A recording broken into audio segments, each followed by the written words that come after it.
Para mim é sempre um privilégio poder estar na casa de Deus e principalmente poder ministrar a palavra e aprendermos juntos, porque quando nós ministramos, nós aprendemos, né? E interessante que o Espírito Santo colocou praticamente o mesmo tema no coração da Tamires, que está ministrando o louvor, né? E no meu coração. E nós nem conversamos nada, mas o Espírito Santo sabe o que é que o Pai quer para cada um que aqui está. Cada um que veio aqui hoje, veio porque nosso Deus trouxe, né? E baseado no livro de Jó, capítulo 25, fala assim: com Adonai estão domínio e temor. Pode ele, o que faz a paz nos altos lugares, fazer a paz para Israel e para todas as nações da terra.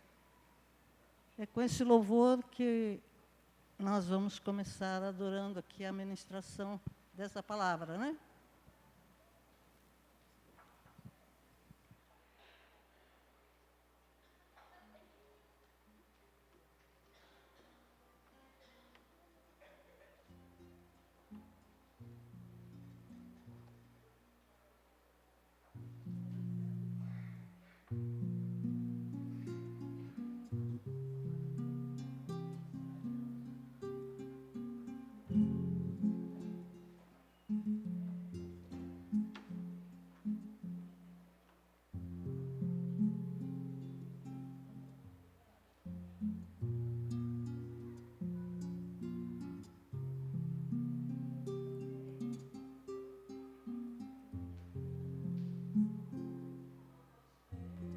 Shalom, Birama,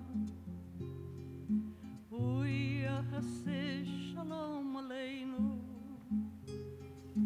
Ve'al Kol Israel, Ve'emru, Emru, Amen. O Hase, Shalom, Birama,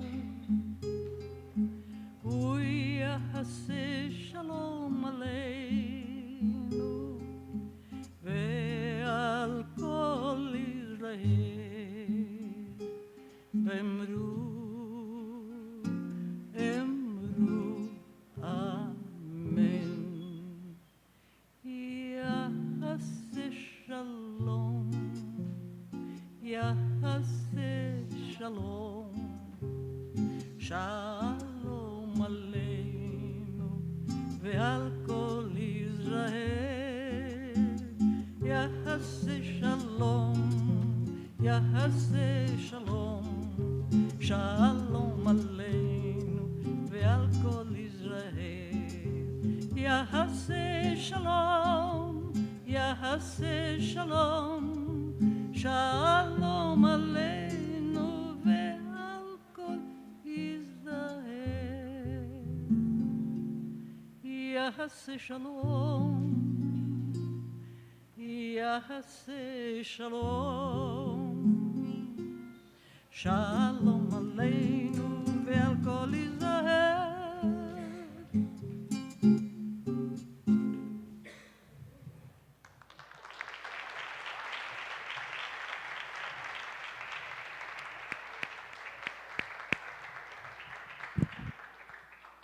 Toda glória, todo louvor para o nosso Deus, né? A minha maior alegria está sempre podendo cantar, adorar a Deus com louvores e com a palavra também, né? Esse mês foi o mês de meditarmos sobre qual tema? O amor. E essa palavra hoje é a última do mês. Então, quantas palavras todos aqui que vieram aos cultos ouviram sobre o amor? Aí fica difícil a gente falar, porque eu começo a ver que usam textos que eu já tinha começado a colocar também na palavra, mas a palavra de Deus, ela é sempre nova. Você pode ler 500 vezes o mesmo versículo E Deus vai falar com você de maneira diferente. Porque é algo assim impressionante o trabalhar de Deus através da sua palavra. E o tema da mensagem, então, não podia ser outro. Você conhece o amor? Para poder avançar em amor, você precisa conhecer o amor. Você não avança naquilo que você não conhece. Se você quer trabalhar e produzir melhor, você tem que conhecer mais aquilo que você vai trabalhar. Então, hoje, nós vamos trabalhar um pouquinho sobre o amor. É uma área que nós, sinceramente, não conhecemos quase. Eu peço perdão para os que acham que conhecem muito. Mas eu, que nasci, como diz o Maurício, no batistério da igreja, cresci ouvindo a palavra e cada dia eu me impressiono com o amor. Porque Deus é ilimitado e nós somos limitados. Então, isso é uma coisa que nós temos que ter bem consciência, que nossa limitação nos impede de ver a plenitude. Eu acho que muitos aqui devem ter estudado os filósofos, né? Eu, na minha época, era obrigada a estudar filosofia, estudei muita filosofia e várias outras coisas, né? Agora, as escolas, eu nem sei o que ensinam.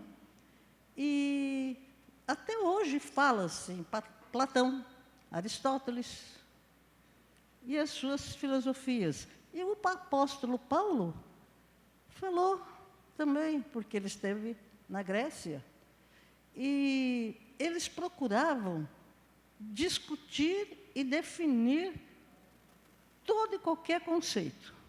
Fosse o assunto que fosse, eles ficavam debatendo, discutindo para definir. E isso está em Atos 17, e Platão dizia que o amor ágape é o que mais se aproxima de Deus. Eu coloquei os 3 tipos de amor que geralmente são falados, né? Amor eros, que trata apenas de sexo, prazer sexual. O amor ágape, que, segundo a filosofia, é um amor de entrega, de perdão, então aproxima-se mais de Deus. E o amor filéu, que é o amor, amizade entre irmãos. Então, nós temos que ter esse amor filéu, esse amor entre irmãos, né? E eu não sei se alguém já ouviu essa expressão, é do século passado, e nem todos aqui são do século passado, né? Mas, na minha época de juventude, ouvia-se falar assim, um casal começava um relacionamento, já dizia, vamos fazer amor. Alguém já ouviu essa frase, vamos fazer amor? Era algo que falava-se comumente. E o que era isso, fazer amor? O amor você não faz. Então, é uma maneira errada de empregar a palavra amor. O amor é uma pessoa. Repita, por favor, o amor é uma pessoa. Então, nós lemos em 1 João, Yohanan 4:8. Aquele que não ama, não conhece a Deus, porque Deus é amor. Por favor, repita, Deus é amor. Deus é amor. Glória a Deus, que tem uns aqui bem pentecostais, né? E nós sabemos que Ele é uma pessoa. Então, não é algo que você possa, de alguma forma, entender na plenitude, porque, como eu falei, Deus é ilimitado. E são as Escrituras que nos ensinam sobre o amor. Então, a primeira meditação é sobre o verdadeiro amor. o amor é Deus, Deus não se explica. Você, por mais que queira explicar Deus, você não vai conseguir. Sempre vai ficar faltando. Porque Deus é tudo. Deus é. E tem um versículo no Evangelho de João 3,16, eu sei de cor desde a minha meninice, porque Deus amou o mundo de tal maneira que deu seu Filho unigênito para que todo aquele que nele crê não pereça, mas tenha vida eterna. Na minha época de escola dominical, assim como Moisés também fala que na época dele, a gente decorava os versículos. E procurava decorar. E é muito importante, porque na hora da aflição, você não está com uma Bíblia ali, o versículo vem para você, a palavra vem. E não só um versículo assim, mas capítulos inteiros, né? É muito importante. E esse versículo aqui foi o que a minha mãe ouviu pela primeira vez em português. Eu não vou contar o testemunho da conversão dela, porque eu já contei algumas vezes, mas vou falar um detalhe, que esse aí eu creio que eu não falei. Não é isso que eu vou começar a falar. Quando chegar no detalhe, eu explico. Na década de 30, como ela era muito católica, minha família, tanto por parte de mãe quanto de pai, sempre foram muito católicos, mas não católico laranja, católico praticante, de ir à missa, rezar o terço e acompanhar as procissões. E só que as missas eram rezadas em que língua? Latim. Alguém aqui estudou latim? Poxa, eu sou muito antiga mesmo, viu? Então, vocês têm que ter mais paciência comigo ainda. Eu estudei os 4 anos de ginásio latim. Na escola normal, latim. E nas 2 faculdades que eu fiz, fui obrigada a estudar latim também. Pergunto se eu sei falar alguma coisa. Nada. Eu tinha horror de latim, eu estava sempre com um professor particular para poder ir. Então, minha mãe nunca tinha ouvido falar em português a Bíblia.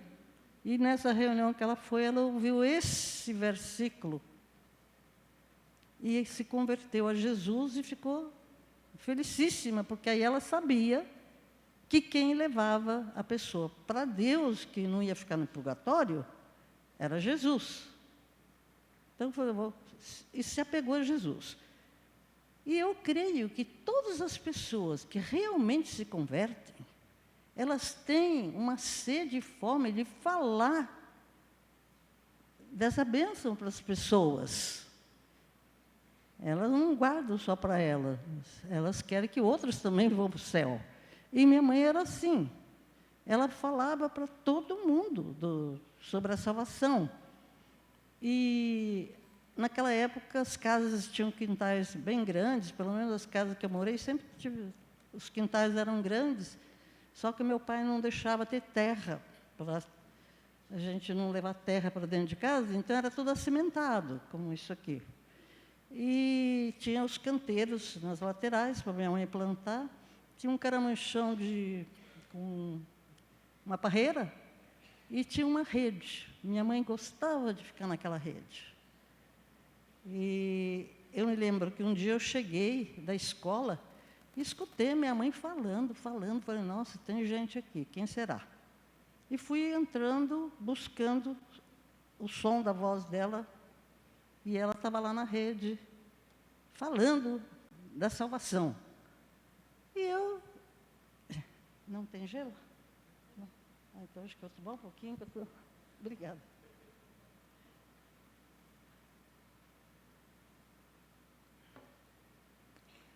Então, ela estava falando, eu olhei, não vi ninguém. Eu falei, mamãe, com quem que a senhora está falando que eu não estou vendo ninguém? Ela fez assim para mim. Ou seja, fique quieta, não falei nada e escute. Aí eu comecei a escutar um barulho, sabe? Aqueles escovões que varriam, assim, não sei, fica chap, chap, chap. Do outro lado do muro do vizinho, alguém estava varrendo. Ela não sabia quem era, mas ela estava pregando. Eu falei, nossa, ela prega até para o muro, para a parede, né? Porque era o desespero que ela tinha para ninguém se perder. E no Evangelho de João, capítulo 5, nós lemos que Yeshua declara que ele e o Pai são um só, que ele é igual ao Pai. No verso 19, Jesus estava falando e disse, na verdade, eu vos digo, que o Filho por si mesmo não pode fazer coisa alguma se não vir o Pai. Por quê? Tudo quanto ele faz, o Filho faz igualmente. E é o que Deus quer de você e de mim. Que todas as manhãs nós nos liguemos nele, e o dia todo, a hora que é possível, né? Porque às vezes não é possível, você se ligar para saber o que é que Deus quer para você naquela situação, o que é para você falar, o que não é para você falar. Então, o Pai e o Filho são um só. Então, Yeshua é amor também. Tudo que o Pai é, Yeshua é. E o doce Espírito Santo também, né? E Ele quer que você e eu sejamos um com Ele. Esse é o grande amor do nosso Deus, né? E nós vemos que na festa da dedicação, festa das luzes, Hanukkah, que ocorre em dezembro, quantos aqui já participaram de Hanukkah? Lembra? É uma festa que não é perpétua, mas ela é declarada no Novo Testamento, né? No livro de João, Yohanan.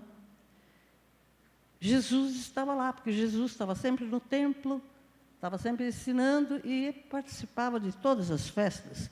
E Jesus declara, eu e o Pai somos um. Quer dizer que essa é a declaração do Senhor Jesus. E o Pai ama tanto você e eu, que Ele enviou Jesus para que nós possamos ser filhos dEle e sermos um com Ele. Deus quer que cada um aqui seja um com Ele, assim como Jesus. E quando Jesus está orando pelos seus discípulos, você já leu aquele texto, né? Que Jesus está à direita do Pai fazendo o quê? Rogando por nós. Nós temos um intercessor na glória. Continuamente o Senhor Jesus ora por nós ao Pai. Ele vê a sua aflição, a minha aflição, Ele vê os nossos problemas e Ele está continuamente colocando diante do Pai a nossa vida. É maravilhoso a gente saber que alguém intercede assim por nós, né?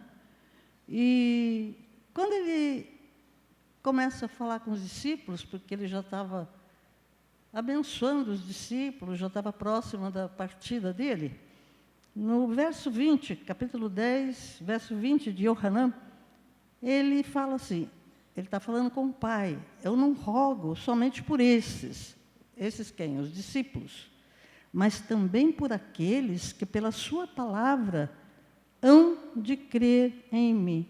Quem são aqueles? Olha eu aí. Tem mais alguém aqui que também está nessa oração? Todos nós cremos pela fé, porque é o que Jesus fala. Aqueles que vão crer pela tua palavra. É por causa da palavra de Deus que nós cremos. Foi com a palavra que a minha mãe se converteu. Para que todos sejam um, como tu, ó Pai, és em mim e eu em ti. Que eles sejam um em nós, para que o mundo creia que tu me enviaste, né? Então, nós temos que nos lembrar disso na hora do problema, que tem alguém orando por nós junto ao Pai e que nós somos um com Deus, que nós não estamos sozinhos de jeito nenhum. Por mais que o inimigo jogue mentiras na nossa nas nossas emoções, nos nossos pensamentos, que nós estamos sozinhos aqui. Nós não estamos. Hoje, eu tenho certeza absoluta que o nosso Senhor Yeshua está aqui conosco também. Nós não estamos vendo, mas Ele está, porque Ele está presente em toda parte, assim como o Pai, né? E Yeshua, por amor a nós, em obediência ao Pai, Ele se entregou para morrer como uma morte das pessoas mais indignas daquela época, né? Por você e por mim. Nós não merecíamos. Eu não alcancei esse nível de amor de entregar minha vida pela vida do outro. Eu quero, por exemplo, que meu irmão mais velho seja salvo, mas eu não entrego a minha salvação para morrer e ir para o inferno no lugar dele e ele ir para o céu. Eu não sei se alguém é o que alcançou esse nível. Eu acho que só Jesus. Pode ser que eu esteja enganada, né? Mas eu acho que só Jesus. E tem outro detalhe, Jesus nunca pecou, por quê? Ele não nasceu da semente de Adão. Ele nasceu por obra do Espírito Santo. Então, ele não tinha pecado. Você e eu nascemos da semente de Adão. Concordam comigo? Então, nós somos bem imperfeitos. Jesus é perfeito. 33 anos andou aqui na Terra, perfeito. Mas nós estamos buscando a perfeição dia a dia. Tenho certeza que você está aqui por isso, porque você está buscando. E, por muito tempo, as pessoas diziam que os judeus mataram Jesus, que os romanos mataram Jesus. Alguém já ouviu isso? Nem os romanos, nem os judeus. Jesus mesmo, ele fala, João 10, 18. Ninguém tira a minha vida de mim, mas eu a dou por minha própria vontade. Tenho o direito de dá-la e tornar a recebê-la, porque foi isso que meu Pai me mandou fazer. Então, ele veio por amor a nós e ele deu a vida dele no momento que ele achou que era o momento certo, de acordo com a orientação do Pai. E eu vou falar bem reduzido, sem entrar em muitos detalhes, que foi o que o Espírito Santo colocou para eu fazer, a última semana de Yeshua aqui na Terra, como homem, porque ele era 100% homem, né? Quando foi a última Páscoa que Jesus celebrou? Que dia da semana, alguém sabe? Foi numa segunda-feira. Era uma segunda-feira, quando Yeshua celebrou Pessa, porque, como nós sabemos, o calendário da Bíblia não bate com o calendário gregoriano, né? E, após celebrar Pessa, Yeshua foi com seus discípulos para onde? Alguém lembra para onde foi? Para o Getsêmani. O Getsêmani ficava assim, no Monte das Oliveiras, na parte baixa, no sopé do Monte das Oliveiras, no caminho para Betânia. E qual o significado de Getsêmani? Prensa de azeite ou lugar de esmagamento para se conseguir o suco da uva. Então, ele foi com os discípulos para lá. Judas Iscariotes tinha saído antes, durante a celebração do Pessa. E ele sabia que Jesus sempre ia para esse lugar para ficar um tempo, né, com os discípulos. E aí ele chegou com os soldados romanos para prender Jesus. Eu estou, assim, sintetizando tudo. Vocês podem pegar as passagens ou podem ler nos quatro evangelhos toda essa narração, né? E Mateus Matitiarro fala que os soldados chegaram e Jesus perguntou: a quem procuram? Aí eles responderam: a Jesus, o Nazareno. O que Jesus respondeu? Eu sou.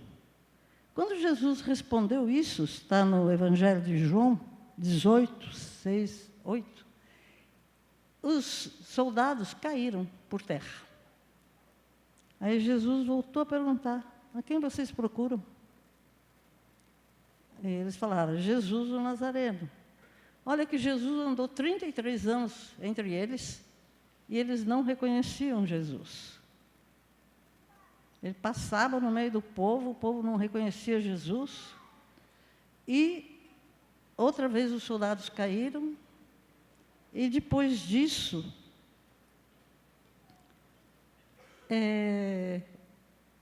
eles levaram Jesus preso porque Jesus deixou.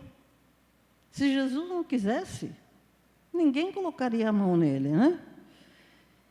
E por que os soldados caíram quando Jesus falou: eu sou?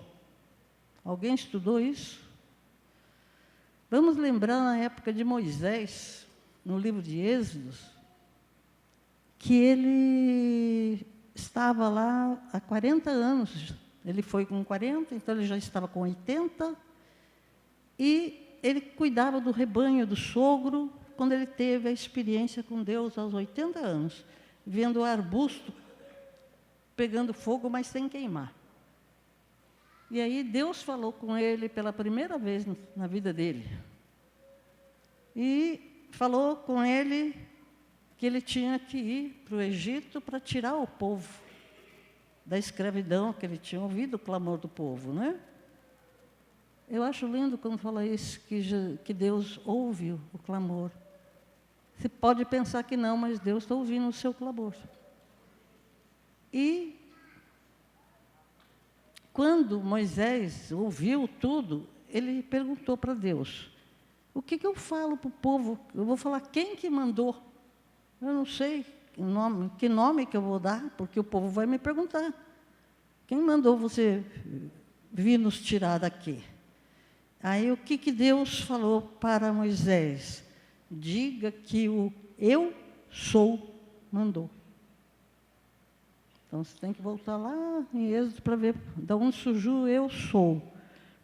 Eu sou somente Elohim, o Criador de tudo e de todos. E eu não sei se você sabe que na língua hebraica, você não conjuga o verbo ser na primeira pessoa. Você não fala, por exemplo, eu, Wagner. Não, você fala eu, Wagner. Eu sou Wagner. Não, tem que falar eu, Wagner.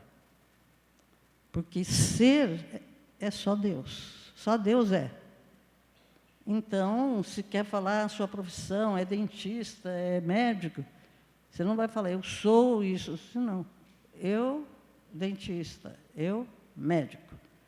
Mas eu sou é só Deus. A língua hebraica eu acho uma delícia, né? Porque ela tem detalhes assim que explicam. Porque só Deus é. Nós, sem Ele, nós não somos nada, né? E do Getsemane, os soldados levaram Jesus e os discípulos, o que eles fizeram? Fugiram. Eles ficaram todos com medo e fugiram.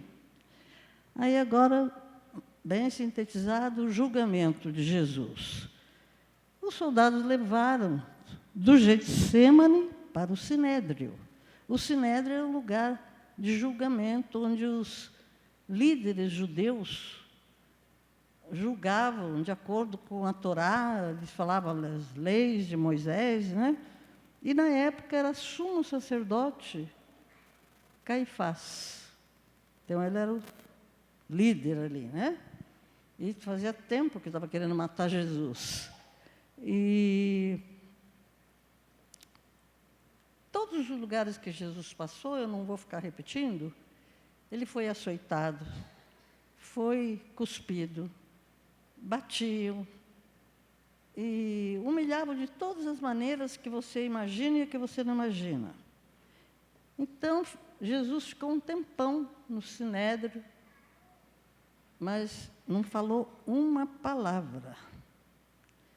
E primeiro levaram para Anás, que era o sogro do Caifás, depois Caifás, que é o João Yohanan 18. E após hora de interrogatório, assim, eles resolveram mandar para Pilatos. Mesmo porque, pela lei judaica, eles não iam poder matar Jesus. Então, eles tinham que mandar para alguém que pudesse matar Jesus, que é o que eles queriam. Mas não é porque eles queriam que eles mataram, viu? Quem matou Jesus foi o meu e o seu pecado. Grave bem isso, que nós não temos direito de julgar ninguém. Deus, que é Deus, não nos julga. E nós lemos que Pilatos, em Marcos 15, né, ficou horas interrogando, e Jesus não falava uma palavra. Lá também apanhou. E aí ele resolveu mandar para Herodes, que era outra jurisdição, né? Herodes fazia muito tempo que tinha vontade de ver Jesus, porque ele ouvia falar dos milagres que Jesus operava. Então, ele queria ver algum milagre. Ficou feliz quando viu Jesus. Agora eu vou ver alguma coisa. Esperou, mas Jesus não falava nada, não fazia nada. Aí ele sentiu desprezo por Jesus, porque Jesus não fez o que ele queria, né? Aí ele devolveu Jesus para Pilatos, está em Lucas 23. E o Pilatos, então, coagido com o povo falando, mas isso é com a permissão do nosso Deus, que sem a permissão do nosso Deus, nada é feito. Se Deus não permitir que você passe uma aprovação, pode ter certeza que você não vai passar. Se você está passando, pode ter certeza que Ele está passando junto com você, você não está sozinho. Você crê nisso ou não? Quando a amada falou das lutas, né? Eu não sei quem que não está passando luta aqui. As lutas têm sido em todas as áreas, mas Deus está conosco. E Yeshua tinha o hábito, você vê pelas Escrituras, e em geral o judeu faz isso. Responde sempre uma pergunta com outra pergunta. Então Pilatos perguntou para Jesus: tu és o rei dos judeus? Jesus respondeu: tu dizes isso de ti mesmo, ou disseram-te outros de mim? O meu reino não é deste mundo. Se o meu reino fosse deste mundo, lutariam os meus servos para que eu não fosse entregue aos judeus. Mas agora, meu reino não é daqui. E realmente, Deus mandou Jesus não para formar um reino aqui, mas para trazer o reino dele, do Pai, aqui para a terra, que é completamente diferente do reino terreno, que é cheio de corrupção, de mentira, de tudo quanto é coisa que a gente não entende, né? E Jesus, então, dali, condenado, foi levado para onde? Para o Gólgota. Gólgota, em Yohanan 19, 17, significa que era um penhasco rochoso, semelhante a uma caveira, era próximo do portão de Damasco, em Jerusalém, ou seja, fora da cidade. E para cumprir uma das mais de 200 profecias, ele foi crucificado entre dois malfeitores, não é? E que dia era esse que ele foi levado para ser crucificado? Ele foi levantado na cruz na terceira hora do dia, que são 9 horas, né? Numa quinta-feira. Quer dizer, o negócio começou na segunda, e ele foi apanhando e sendo humilhado até quinta. Aí, na quinta, às 9 horas da manhã, na terceira hora, ele foi levantado na cruz. E ele sangrava da cabeça aos pés. porque vocês devem lembrar que puseram coroa de espinho. Vocês devem ter lido também que eles costumavam, os romanos principalmente, quando iam açoitar alguém, era uma faixa de couro, né? Com uma ponta de metal na ponta, para quando batesse nas costas e puxasse, rasgasse. Então, Jesus estava sangrando da cabeça aos pés quando ele foi levantado numa quinta-feira, às 9 horas da manhã. E o povo que passava por ali zombava de Jesus.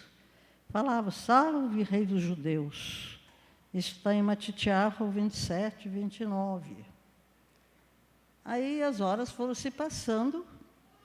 Em Lucas 23, 44, lemos que era quase a hora sexta, meio-dia. E houve trevas em toda a terra até a hora nona, 3 horas da tarde. Quer dizer, meio-dia é a hora que o sol está mais forte, principalmente lá em Israel. E escureceu tudo, ficou um breu. Então, as pessoas que estavam zombando já começaram a ter medo. Alguma coisa fora do normal está acontecendo, né? E perto da hora nona, Yeshua bradou em alta voz, Eli, Eli, lema sabachthani, Deus meu, por que me desamparaste? Isso está em Mateus, Matitiarro 27, 46. Por que ele falou isso? Porque nessa hora, Yeshua tinha avocado, chamado para ele os nossos pecados, o pecado de toda a humanidade. E Deus Pai não fica com quem está com pecado. Não pense que é um pecadinho assim que Deus não se importa. Pecado é pecado. E o Pai não fica onde tem pecado. Ele nos perdoa, Ele não nos culpa, Ele não nos condena.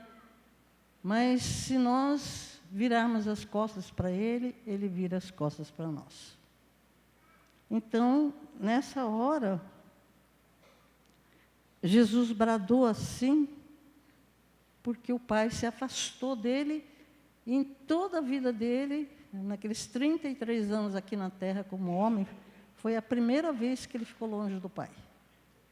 Isso para ele foi o pior momento da vida de Jesus. Por isso que ele suou gotas de sangue quando ele orava, para ver se dava para passar o cálice. O cálice eram os nossos pecados, né? E em Lucas 23, 46, Jesus, clamando com grande voz, disse, Pai, nas tuas mãos eu entrego o meu espírito. E havendo dito isso, na mesma hora, o espírito dele saiu. Os soldados jogaram sorte sobre suas vestes, para cumprir profecias também. O profeta messiânico é Isaías, né?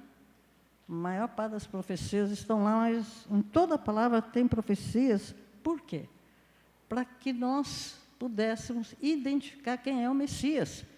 Se você estudar, você vai ver que apareceram muitos Messias. Muita gente dizendo que era enviado de Deus, que era o Cristo. Inclusive o João Batista, que era primo de Jesus, que veio antes para preparar o caminho, eles achavam que fosse o Messias. E ele falou, não, após mim vem outro, que eu não sou digno nem de desatar a correia das sandálias. Ele era só o preparador de caminho, né? E então Yeshua entregou a sua vida, o seu espírito, às 15 horas, que é a nona hora, que essa hora era o horário que no templo sacrificava o cordeiro, para cobrir os pecados das pessoas, que até então, somente com sangue de animais, o pecado era coberto, né? E, conforme nós lemos em Matitiarro, o véu do templo se rasgou em dois, de cima a baixo, a terra tremeu, quer dizer, teve terremoto, as pedras se fenderam e começaram a rolar, os sepulcros se abriram e muitos corpos de santos que dormiam foram ressuscitados, saindo do sepulcro depois da ressurreição dele, entraram na cidade santa e apareceram a muitos. Ou seja, todas as profecias se cumpriram em Jesus, por isso você e eu vamos morar no céu.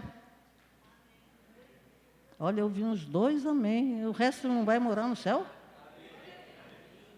Eu tenho uma vontade tão grande, né? Que Jesus volte, mas eu não sei quando ele vai voltar, mas eu tenho que estar pronta hoje, né? E o sangue de Jesus, ele vale por toda a eternidade, não é como o sangue de animal, que todo ano tinha que fazer os mesmos sacrifícios. E você veja que Deus é tão perfeito que o povo nunca mais pôde sacrificar. Um dia desses me perguntaram, os judeus não sacrificam mais? Eu falei, não. Depois de Jesus, o 3º templo foi destruído. Então, não tem mais sacrifício de animal para cobrir pecado. A única coisa que o judeu praticante faz é no Yom Kippur, ficar em jejum 24 horas e pedindo perdão dos seus pecados, né? E nós sabemos que os ossos de Jesus não foram quebrados, dos 2 ladrões foram, mas de Jesus puseram a lança do lado para ver se realmente ele estava morto, saiu água e sangue, viram que ele estava morto, então não quebraram para cumprir a profecia milenar, que nenhum dos seus ossos seriam quebrados. Está no Evangelho de João 19:36. Já estou quase no fim, viu? Eu sei que é um assunto que eu não faço vocês rirem, não tenho assim muita história para contar, porque a maior história é essa. Não existe maior história do que a vida do nosso Senhor Jesus, que deu a sua vida por você e por mim. Aí eu pergunto, quanto que você ama o amor? Que nós amamos a Deus. Agora, quanto? Eu amo adorar a Deus, cantar para Ele, ministrar a palavra, né? A primeira certeza que nós temos que ter em mente é que nós fomos salvos pelo amor. Nenhum aqui merecia ser salvo. Nós merecíamos a morte. E o amor nos deu vida. Então, aí eu pergunto, quanto tempo que você gasta lendo as Escrituras e adorando? Uma das coisas que Satanás faz é arrumar 1000 coisas para você fazer, para você não ler a Bíblia. Bom, eu vou ler depois, antes de dormir eu leio, e vai deixando. E vai cada vez lendo menos. E é importantíssimo nós lermos a Bíblia, porque ela é o combustível que aumenta a nossa fé.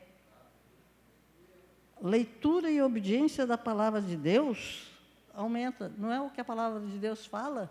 A fé vem pelo ouvir o quê? A palavra de Deus. E fala ainda, sem fé é impossível agradar a Deus. Então, nós temos que ler e obedecer a Bíblia. Se nós começarmos a ouvir tudo que o inimigo joga na nossa mente, a gente para de vir aos cultos. Na hora de vir para o culto, está cansado. Trabalhou o dia inteiro, teve tanto problema. E aí, no outro domingo, já é mais difícil vir. Porque o inimigo não quer que você e eu sejamos semelhantes ao amor. Quanto mais você caminha com o amor, ouvindo e obedecendo sua palavra, mais você vai ficando parecido com ele. Salmos, Terrilim 119, 105, fala, lâmpada para meus pés é a tua palavra, luz para o meu caminho. Então, a palavra ilumina o nosso caminho e a gente não anda em trevas. Mas se eu não leio a palavra, ela vai apagando. É uma velhinha que vai se apagando, a nossa fé vai diminuindo, né? E ficamos longe de Deus. Ele não quer isso, mas depende do nosso posicionamento. Tem muita gente apostatando da fé. Não crê em mais nada, não quer saber de nada, porque é o que o inimigo quer, porque as trevas estão avançando. E nós devemos respeitar, seja qual for a crença que a pessoa tenha. Não falar nada que o Espírito Santo não coloque na nossa boca, porque nós temos que respeitar. Ela pode não crer em Deus, ela pode crer em segmentos que não são de Deus. O nosso papel é só orar e saber o que é para fazer. E não podemos julgar ninguém. Seja o que for, só Deus pode agir com aquela pessoa e Deus não julga ninguém. Deus procura atrair pelo amor a pessoa. Você sabe que um dos problemas de muitas pessoas virem para Deus é a falta do amor? Que as pessoas estão esfriando no amor. Ela não sente, quando se aproxima da outra, o amor de Deus. Porque se ela sentir, ela vai querer ficar perto de você. E aí ela vai ouvir o que você fala, né? E concluindo, já estou bem finalizando, vamos procurar amar Deus como Deus nos ama. Eu acho que só lá no céu que vai ser igual a Deus nos ama, mas aqui na terra nós temos que buscar isso, respeitando o nosso próximo, não julgando, fazendo bem, mesmo quando recebemos o mal, perdoando. O amor não nos acusa. E por que o Espírito Santo colocou essa palavra no meu coração? Eu perguntei, Deus, por que eu vou falar esse assunto? E foi muito claro. Essa aí é a maior prova de amor. A morte de Jesus por você e por mim é o maior ato de amor da humanidade, do universo. Não existe outro amor maior do que esse. E aquela mesa ali é símbolo. Tem dois símbolos, o sangue e o corpo de Yeshua, que ele verteu na cruz e foi moída na sua carne por causa dos nossos pecados. E toda Shabbat nós temos a oportunidade de renovar nossa aliança com o Senhor, pedir perdão dos nossos pecados. Então o Espírito Santo me falou, não existe maior ato de amor do que a morte do nosso Senhor Jesus Cristo. Yeshua é a maior prova de amor. E eu falo só em Yeshua, mas obviamente que o Pai está incluído, né? Porque ele e o Pai são um. Vocês concordam que Yeshua é a maior prova de amor que nós temos? Não fosse ele, nenhum aqui estaria salvo. Então eu queria que você desse, assim, eu ia pedir para vocês orarem, mas eu gostaria que vocês orassem comigo. A oração de entrega novamente, porque isso aí nós temos que fazer todo dia. Você pode fazer isso comigo? Só os que quiserem. Quer ficar em pé? Porque a aliança com Jesus é um casamento, né? Eu acho que nos casamentos, geralmente, os noivos ficam em pé, né? Então, nós, como noiva, fala assim, Deus Pai, ouvi a Tua palavra. Que essa palavra possa mudar na minha vida tudo aquilo que não é parecido com o Senhor. Pai, eu quero novamente entregar minha vida nas mãos do Senhor Jesus, para que Teu Santo Espírito me dirija